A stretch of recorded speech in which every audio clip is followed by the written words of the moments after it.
오늘 읽을 말씀은 창세기 41장입니다. 이번 장에서는 이집트의 왕 바로가 꿈을 꾸고서 마음이 뒤숭숭하여 이집트의 마술사와 현인들을 모두 불러 꿈을 해몽하게 합니다. 하지만 아무도 그 꿈을 해몽하지 못하는데 왕에게 술잔을 올리는 시종장이 오래전 자신의 꿈을 풀어 해석해준 요셉을 떠올리고 왕에게 말하자 왕이 요셉을 불러 꿈 해몽을 듣는 이야기가 나옵니다. 창세기 41장. 그로부터 만 2년이 지나서 바로가 꿈을 꾸었다. 그가 나일강가에 서 있는데 잘생기고 살이 찐 암소 7마리가 강에서 올라와서 갈밭에서 풀을 뜯는다. 그들을 이어서 흉측하고 야윈 다른 암소 7마리가 강에서 올라와서 먼저 올라온 소들과 함께 강가에 선다. 그 흉측하고 야윈 암소들이 잘생기고 살이 찐 암소들을 잡아먹는다. 바로는 잠에서 깨어났다. 그가 다시 잠들어서 또 꿈을 꾸었다. 이삭 7개가 보인다. 토실토실하고 잘 여문 이삭 7개가 나오는데 그것들은 모두 한 줄기에서 나와서 자란 것들이다. 그 뒤를 이어서 또 다른 이삭 7개가 피어나오는데 열풍이 불어서 야위고 마른 것들이다. 그 야윈 이삭이 토실토실하게 잘 여문 이삭 7개를 삼킨다. 바로가 깨어나 보니 꿈이다. 아침에 그는 마음이 뒤숭숭하여 사람을 보내어서 이집트의 마술사와 현인들을 모두 불러들이고 그가 꾼 꿈 이야기를 그들에게 하였다. 그러나 아무도 그에게 그 꿈을 해몽하여 주는 사람이 없었다. 그때 술잔을 올리는 시종장이 바로에게 말하였다. 제가 꼭 했어야 할 일을 못한 것이 오늘에야 생각납니다. 임금님께서 종들에게 노하셔서 저와 빵을 구워 올리는 시종장을 경호대장 집 감옥에 가두신 일이 있습니다. 저희들이 같은 날 밤에 각각 꿈을 꾸었는데 두 꿈의 내용이 너무나 달랐습니다. 그때 그곳에 경호대장의 종인 히브리 소년이 저희와 함께 있었습니다. 저희가 꾼 꿈 이야기를 그에게 해주었더니 그가 그 꿈을 풀었습니다. 저희 두 사람에게 제각기 그 꿈을 해몽하여 주었던 것입니다. 그리고 그가 해몽한 대로 꼭 그대로 되어서 저는 복직되고 그 사람은 처형되었습니다. 이 말을 듣고서 바로가 사람을 보내어 요셉을 불러오게 하였고 사람들은 곧바로 그를 구덩이에서 끌어냈다. 요셉이 수염을 깎고 옷을 갈아입고 바로 앞으로 나아가니 바로가 요셉에게 말하였다. 내가 꿈을 하나 꾸었는데 그것을 해몽할 수 있는 사람이 없다. 나는 내가 꿈 이야기를 들으면 잘 푼다고 들었다. 그래서 너를 불렀다. 요셉이 바로에게 대답하였다. 저에게는 그런 능력이 없습니다. 임금님께서 기뻐하실 대답은 하나님이 해주실 것입니다. 바로가 요셉에게 말하였다. 꿈에 내가 나일강가에 서 있는데 살이 찌고 잘생긴 암소 7마리가 강에서 올라와서 갈밭에서 풀을 뜯었다.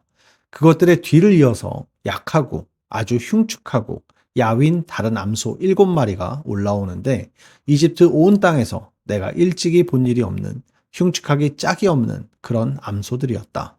그 야위고 흉측한 암소들은 먼저 올라온 기름진 암소 7마리를 잡아먹었다. 흉측한 암소들은 살이 찐 암소들을 잡아먹었는데도 여전히 굶은 암소처럼 흉측하였다. 그리고는 내가 깨어났다. 내가 또다시 꿈에 보니 한 줄기에서 자란 이삭 7개가 있는데 잘 여물고 실한 것들이었다. 그것들의 뒤를 이어서 다른 이삭 7개가 피어나오는데 열풍이 불어서 시들고 야위고 마른 것들이었다. 그 야윈 이삭이 잘 여문 7이삭을 삼켜버렸다. 내가 이 꿈 이야기를 마술사와 현인들에게 들려주었지만 아무도 나에게 그 꿈을 해몽해 주지 못하였다. 요셉이 바로에게 말하였다. 임금님께서 두 번 꾸신 꿈의 내용은 다 같은 것입니다. 임금님께서 장차 하셔야 할 일을 하나님이 보여주신 것입니다. 그 좋은 암소 7마리는 7해를 말하고 잘 여문 이삭 7개도 7해를 말하는 것입니다. 두 꿈이 다 같은 내용입니다. 뒤따라 나온 야위고 흉측한 암소 7마리나 열풍에 말라버린 쓸모없는 이삭 7개도 역시 7해를 말합니다. 이것들은 흉년 7해를 말하는 것입니다. 이제 제가 임금님께 말씀드린 바와 같이 임금님께서 앞으로 하셔야 할 일을 하나님이 보여주신 것입니다. 앞으로 올 7해 동안에는 온 이집트 땅에 큰 풍년이 들 것입니다. 그런데 곧이어서 7해 동안 흉년이 들 것입니다. 그렇게 되면 이집트 땅에 언제 풍년이 있었더냐는 듯이 지나간 일을 다 잊어버리게 될 것입니다. 그리고 기근이 이 땅을 황폐하게 할 것입니다. 풍년이 든 다음에 오는 흉년은 너무나도 심하여서 이집트 땅에서는 아무도 그 전에 풍년이 든 일을 기억하지 못할 것입니다. 임금님께서 같은 꿈을 두 번이나 거듭 꾸신 것은 하나님이 이 일을 하시기로 이미 결정하시고 그 일을 꼭 그대로 하시겠다는 것을 말씀해 주시는 것입니다. 이제 임금님께서는 명철하고 슬기로운 사람을 책임자로 세우셔서 이집트 땅을 다스리게 하시는 것이 좋을 듯 합니다. 임금님께서는 전국의 관리들을 임명하셔서 풍년이 계속되는 7해 동안에 이집트 땅에서 거둔 것의 5분의 1을 해마다 받아들이도록 하심이 좋을 듯 합니다. 앞으로 올 풍년에 그 관리들은 온갖 먹거리를 거두어들이고 임금님의 권한 아래 각 성읍에 곡식을 갈무리하도록 하십시오. 이 먹거리는 이집트 땅에서 7해 동안 이어갈 흉년에 대비해서 그때에 이 나라 사람들이 먹을 수 있도록 갈무리해 두셔야 합니다. 그렇게 하시면 기근이 이 나라를 망하게 하지 못할 것입니다. 바로와 모든 신하들은 이 제안을 좋게 여겼다. 바로가 신하들에게 말하였다. 하나님의 영이 함께하는 사람을 이 사람 말고 어디에서 또 찾을 수 있겠느냐? 바로가 요셉에게 말하였다.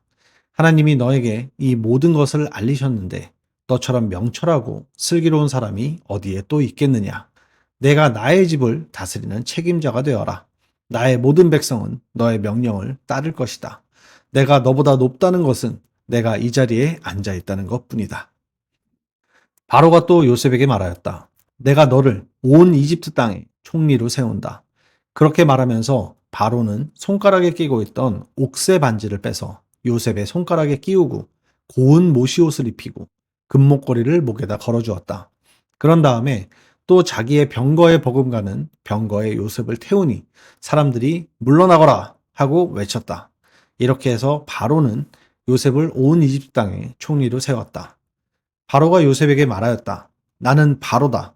이집트 온 땅에서 총리의 허락 없이는 어느 누구도 손 하나 발 하나도 움직이지 못한다.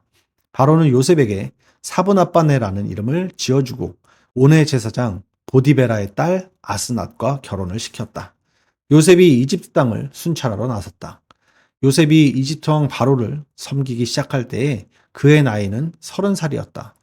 요셉은 바로 앞에서 물러나와서 이집트 온 땅을 두루다니면서 살폈다. 풍년을 이룬 7해 동안에 땅에서 생산된 것은 대단히 많았다.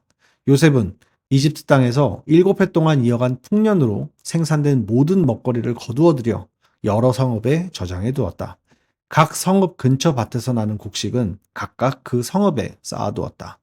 요셉이 저장한 곡식의 양은 엄청나게 많아서 마치 바다의 모래와 같았다. 그 양이 셀 수 없을 만큼 많아져서 기록을 중단할 수밖에 없었다. 요셉과 온의 제사장 보디베라의 딸 아스낫 사이에서 두 아들이 태어난 것은 흉년이 들기 전이었다.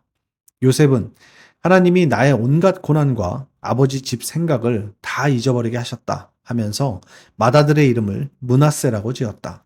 둘째는 내가 고생하던 이 땅에서 하나님이 자손을 번성하게 해주셨다 하면서 그 이름을 에브라임이라고 지었다. 이집트 땅에서 7해 동안 이어가던 풍년이 지나니 요셉이 말한 대로 7해 동안의 흉년이 시작되었다. 온 세상에 기근이 들지 않은 나라가 없었으나 이집트 온 땅에는 아직도 먹거리가 있었다. 그러나 마침내 이집트 온 땅의 백성이 굶주림에 빠지자 그들은 바로에게 먹을 것을 달라고 부르짖었다. 바로는 이집트의 모든 백성에게 요셉에게로 가서 그가 시키는 대로 하여라 하였다. 온 땅에 기근이 들었으므로 요셉은 모든 창고를 열어서 이집트 사람들에게 곡식을 팔았다. 이집트 땅 모든 곳에 기근이 심하게 들었다. 기근이 온 세상을 뒤덮고 있었으므로 다른 나라 사람들도 요셉에게 곡식을 사려고 이집트로 왔다. 아멘.